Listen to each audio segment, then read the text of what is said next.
Every year, millions of Americans visit our national parks to hike, camp, and enjoy the great outdoors. But for some families and individuals, these trips have ended in tragedy. According to the United States National Missing and Unidentified Persons System, more than 600,000 persons go missing in the U.S. every year, with about 8 to 11% of these persons never getting found. While most of these disappearances have been easy to explain, often caused by hypothermia, falls, avalanches, or victims getting eaten by mountain lions, a few others have defied conventional logic and remain unsolved mysteries. Like the proverbial vanish without a trace incidents, these mysterious disappearances happen more often than most of us can imagine. So join us as we take a deep dive into how Rocky Mountain National Park workers have revealed shocking details about investigations that baffled even top U.S. park rangers. The Grand Canyon, for example, is widely regarded as one of the world's great natural wonders, from spectacular waterfalls and geysers to rushing rivers and still lakes. As well as abundant wildlife and natural serenity, the Grand Canyon has been described as paradise on Earth. But there's also a dark side to this historic park that has cost a growing list of unsuspecting visitors their lives. But the Grand Canyon is way more evil and dangerous, and sometimes it snatches the lives of even those familiar with its many deadly terrains. Like Morgan Heimer, a solid and boisterous 22-year-old river guide who mysteriously disappeared on the 6th day of an 8-day excursion of the Grand Canyon. Heimer worked for Tour West, a Colorado River rafting firm, and was very fit and was widely considered to be an outstanding swimmer and an experienced trekker. Morgan Heimer was born in Cody, Wyoming, and spent his adolescent years exploring and falling in love with nature. Although he studied English at the University of Wyoming, he decided to pursue a career as a river guide, given his track record as an experienced outdoorsman and an excellent swimmer. On June 2, 2015, Heimer embarked on an 8-day rafting trip along the Colorado River in the Grand Canyon as a guide. He had successfully taken the group for 6 days of the trip when they approached Pumpkin Spring at mile marker 213. Pumpkin Spring is a truly unique and beautiful orange rock formation sticking out of the canyon wall and shaped like a pumpkin with rounded walls and vertical streaks down the side of it. Around 4 p.m., the group had successfully returned from taking a side stream near Pumpkin Spring and was walking their boats back to the water banks. While standing near a cliff, Heimer addressed the lead rafting guide, requesting to take some time off that afternoon. But while the conversation was starting, the lead guide was quickly called upon a member of the excursion group. By the time he was done with the client and returned to Heimer, he was gone. The guide presumed Heimer had taken a break or had gone through with taking the afternoon off and would return later. But that would be the last that anyone would see or hear from the young lad. He was last seen wearing a blue plaid long-sleeve shirt, a dark-colored Astral personal flotation device, a maroon baseball cap, Chaco flip-flop sandals, vividly colored shorts, and a purple water bottle.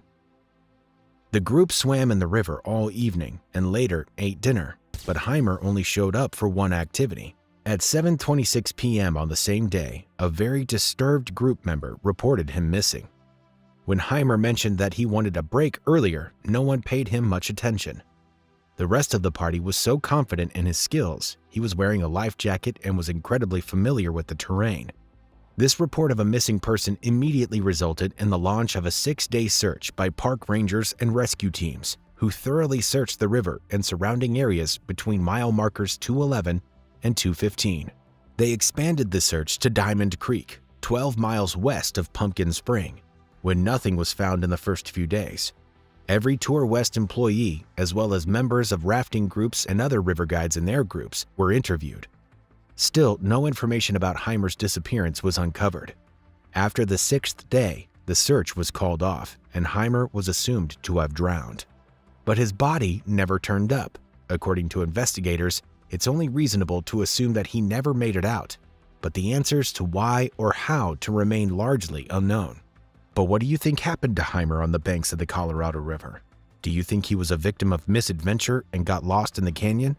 Or could it have been that he walked away from the tour that day, intending to end his life? Let us know your thoughts in the comments section. Ruth Ann Rupert. In August of 2000, Ruth Ann Rupert, 49, left her home in Florida for a vacation in Yosemite National Park. Rupert's trip was nothing out of the ordinary. She was an expert climber who frequently traveled to achieve new heights. As a matter of fact, one of her favorite stories to tell was about climbing Mount Kilimanjaro with a frozen foot. And while others would worry about Y2K, Rupert headed to Argentine Peak in Colorado to usher in the new year. For such an experienced climber, the trip to Yosemite should have been a piece of cake. Rupert had intended to join a trekking group traveling 30 kilometers across the park. Rupert was treated for an eye infection at the Yosemite Medical Clinic in the Curry Village area around noon on August 14th. She was upset when she awoke with an eye infection that forced her to ultimately miss the group while she sought medical attention. Even though she was furious, she needed to figure out how she would spend the rest of her trip. So she hired a tent cabin in Curry Village and then went shopping. She finally decided on a one-day hike from Yosemite Falls to the Foresta area. She left sometime during the afternoon after shopping, never to be seen again. She was 5'5", weighed 140 pounds, and had brown hair and brown eyes. Rupert had a prosthetic eye, and the fact that she had an eye infection in her good eye would soon be identified as a possible factor for her disappearance by investigators. Her supplies were left behind, which no seasoned hiker would do. Her family believes she would not have abandoned them and had no intention of harming herself. It appears that missing that trip with the group possibly became the most pressing matter in Rupert's life. Still, it was not something she would have gone to extremes over.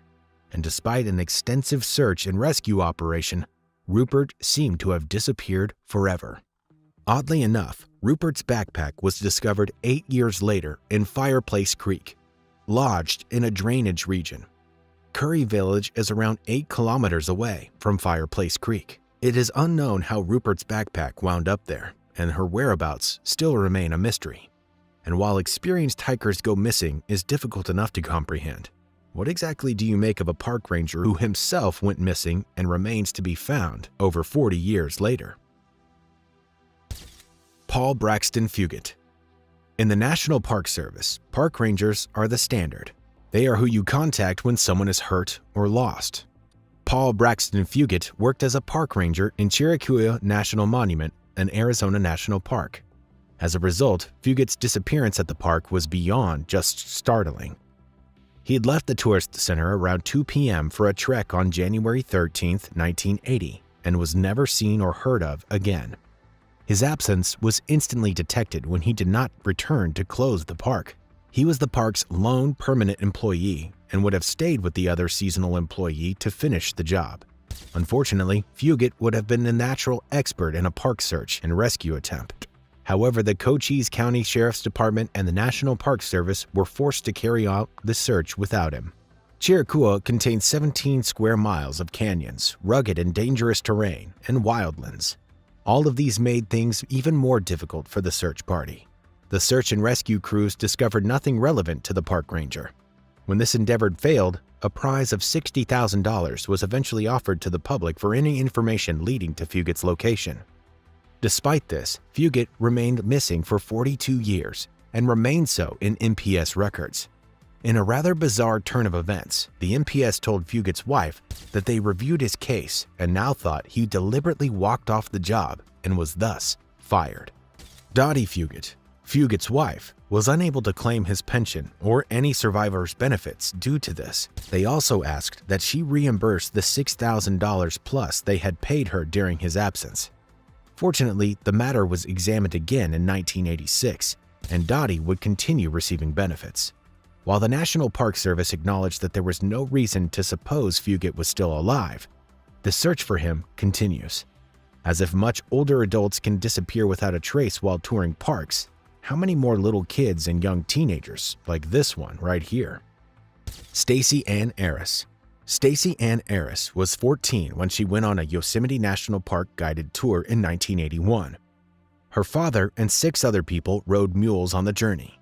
There are multiple campgrounds in the area, all within a mile or two of one another. Stacy's group was at Sunrise High Sierra Camp, the furthest set of cabins. She wanted to go on a neighboring lake to snap pictures after she settled in and asked her father to accompany her. He preferred to rest instead. So an elderly gentleman from the tour group, Gerald Stewart, decided to stretch his legs further and volunteered to accompany her. Stewart was 77 years old and decided to take a break along the route. The group could see Stacy and Stewart along the path as they descended from their cabins.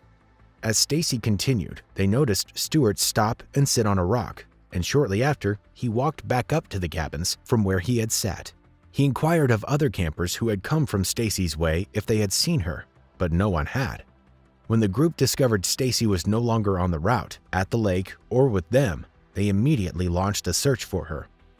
The following day, an extensive search party was launched, one of the largest ever seen.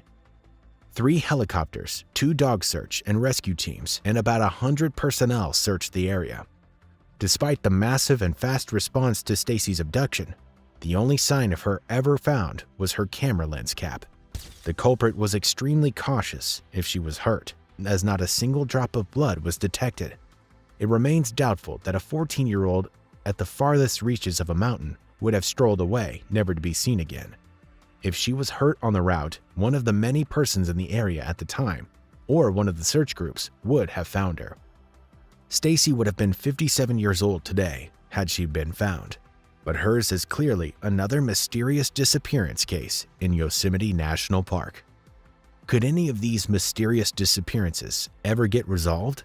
Let us know in the comments which of these cases you found the most intriguing.